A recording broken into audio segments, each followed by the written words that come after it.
రాష్ట్ర ప్రభుత్వం చిత్తశుద్ధితో ఆ వర్గీకరణ అమలు చేస్తానన్నట్టుగా గతంలోనే రాష్ట్ర ప్రభుత్వం ప్రకటించింది. ఆ విధంగా ముందుకు పోతున్న తెలంగాణ రాష్ట్ర ప్రభుత్వానికి గౌరవ ముఖ్యమంత్రి గారికి, గౌరవ ఉప ముఖ్యమంత్రి గారికి అందరికి కూడా హృదయపూర్వకంగా ధన్యవాదాలు తెలియజేస్తా ఉన్నా అధ్యక్ష.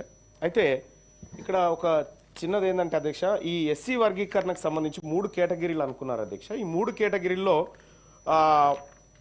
ఈ డేటా తీసుకున్నారు. అంటే ఒక కేటగిరీలో ఎంతమంది జనాభా ఉంటారు, కేటగిరీ 2లో ఎంతమంది ఉంటారు, కేటగిరీ 3లో ఎంతమంది ఉంటారు అనేది క్లియర్గా డేటా తీసుకున్నారు. అయితే ఈ తీసుకున్నటువంటి డేటా 2011 జనాభా లెక్కల ఆధారంగా తీసుకున్నటువంటి డేటా అధ్యక్ష. సో ఈ అంశాన్ని ఇట్లా పెడదాం అధ్యక్ష. ఇంకొకటి, మన దగ్గర భారతదేశంలోనే అత్యంత ప్రతిష్టాత్మకంగా ఏ రాష్ట్రం చేయనటువంటి ఒక అద్భుతమైనటువంటి అథెంటిక్ సర్వే నిన్న మొన్న జరిగింది అని చెప్పి మనం అనుకుంటున్నాం అధ్యక్ష. మరి ఈ సర్వేలో ఎస్సీలకు సంబంధించినటువంటి డేటా లెక్కలు ఎక్కువ ఉన్నాయి అధ్యక్ష. మరి ఈ ఆధారంగా ఎందుకు తీసుకుంటలేమో ఒకసారి నాకు అర్థం కాలేదు అధ్యక్ష. అంటే మనం చేసినటువంటి లెక్కల ఆధారంగా, అంటే మన సర్వే మీద మనకేమైనా డౌట్ ఉందా, లేకపోతే ఇదే కరెక్ట్ అనుకుంటారా అనేది కొద్దిగా కన్ఫ్యూజన్ ఉంది అధ్యక్ష. మన దగ్గర ఉన్నటువంటి లెక్కల ప్రకారం తీసుకొని ఎస్సీ వర్గీకరణకు సంబంధించినటువంటిది ఇస్తే అప్పుడు బీసీ కులగణనకు సంబంధించింది కూడా కొంత మేము నమ్మాల్సి ఉంటుంది. ఇది ఎస్సీలకు మాత్రం 2011 లెక్కలు, బీసీలకు మాత్రం నిన్నమన చేసిన సర్వే కులగణన అంటే మాత్రం కొంత డౌట్ఫుల్గా ఉండేటువంటి అవకాశం ఉంది అధ్యక్ష. ఇక రెండో అంశం ఏంటంటే అధ్యక్ష, మనం ఇప్పటిదాకా కులగణనకు సంబంధించినటువంటి అంశం కూడా మాట్లాడుకున్నాం కాబట్టి కులగణన విషయంలో కాంగ్రెస్ పార్టీ నాయకత్వం కానీ, కాంగ్రెస్ పార్టీ ప్రభుత్వం కానీ చిత్తశుద్ధితోనే ముందుకు పోవాలని కూడా చెప్తా ఉన్నాం అధ్యక్ష. కానీ ప్రజాక్షేత్రంలో మాత్రం అనేకమైనటువంటి అనుమానాలకు తావొచ్చింది అధ్యక్ష. దానికి అనేక కారణాలు ఉన్నాయి. గతంలో కేసీఆర్ గారు చేసినటువంటి సమగ్ర కుటుంబ సర్వేలో 2014లో చేసినటువంటి సర్వే, అది ఎంహెచ్ఆర్డి గవర్నమెంట్ వెబ్సైట్లో ఉంది. దాని ఆధారంగా కొంత విశ్లేషణలు జరిగినాయి. సో అది కాదనుకున్నప్పటికీ సరే, బీసీల లెక్కనైతే లేదు, ఎస్సీ ఎస్టీల లెక్కనైతే 2011 జనాభా లెక్కలలో ఉంది. వాటితో ఇప్పుడున్నటువంటి లెక్కలు కంపేర్ చేస్తే ఈ పొంతన కలవట్లేదు అధ్యక్ష. సో మరి దానికి ఇప్పుడు విషయం ఏంటంటే 16 లక్షల మంది ఇందులో పాల్గొనలేదని చెప్తే అందులో 9 లక్షల చిల్లర దళితులే కనిపిస్తారు అధ్యక్ష. మరి ఇంకెవరైనా అనలిస్ట్కి ఎట్టైనా చేపించుకొని, లేకపోతే రేపు పొద్దుగాల వాళ్ళు ఊరుకోరు. ఎందుకంటే పరిశాన్ అయితే అందులో అనేకమైనటువంటి లోపాలు కనిపిస్తామని నేను చూస్తూనే ఉంటే, మరి ప్రతిపక్షాలకు ఛాన్స్ ఇవ్వకుండా ఇంకేమైనా లోటుపాట్లు ఉంటే కూడా సరిదిద్దుకోవాలి. ఎందుకంటే పూర్తి స్థాయి లెక్కలు రాలేదు, ఇంకా పూర్తి స్థాయి లెక్కలు రాలేదు.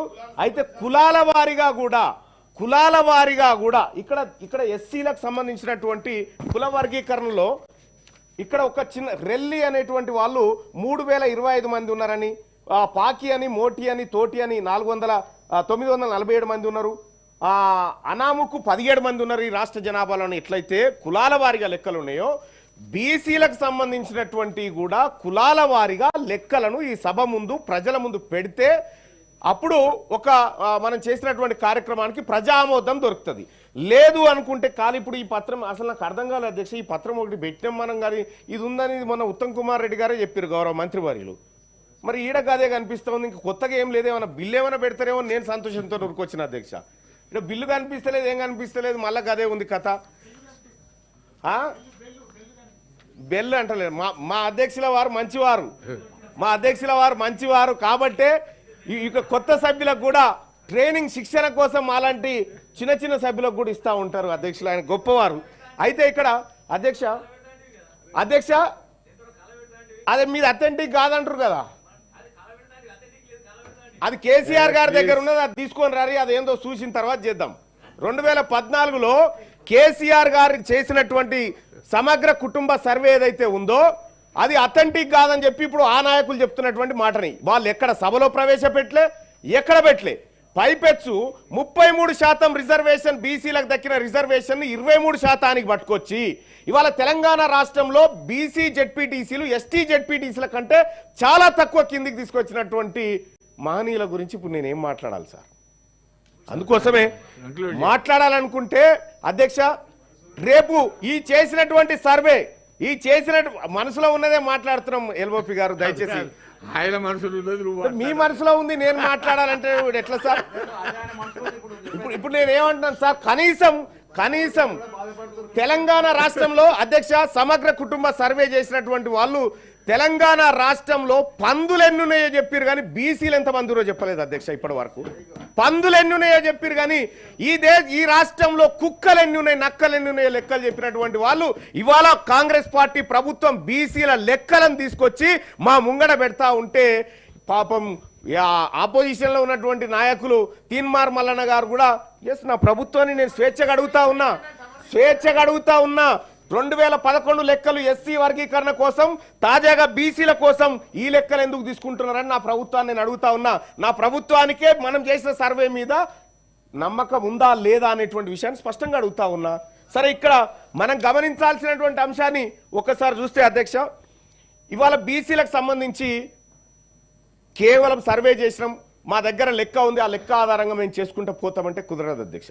ఈ బీసీలో ఉన్నటువంటి దాదాపు 135 కులాల వారీగా లెక్క, గ్రామాల వారీగా లెక్క, వార్డుల వారీగా లెక్క మా ముందు ఉంచాల్సినటువంటి అవసరం ఉంది అధ్యక్ష.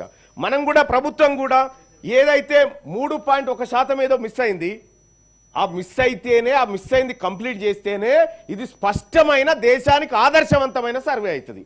అది వదిలిపెట్టమంటే అది స్పష్టత లేదు, అది ఏమీ లేకుండా పోతుంది. కాబట్టి ఆ మిగతా వాటి కోసం కూడా రాష్ట్ర ప్రభుత్వం చర్యలు తీసుకోవాలి. సో నేను కూడా రిక్వెస్ట్ చేస్తా ఉన్నా, మీ నాయకుడిని సభకు పట్టుకరాకపోయినా పర్వాలేదు, సర్వేలో నన్ను పాల్గొనవలసిందిగా మీ నాయకుడిని మీరు చెప్పాల్సిందిగా మేము కోరుతా ఉన్నాం. సార్ అధ్యక్ష, ఫైనల్ గా ఒక మాట అధ్యక్ష కంక్లూడ్ చేస్తా.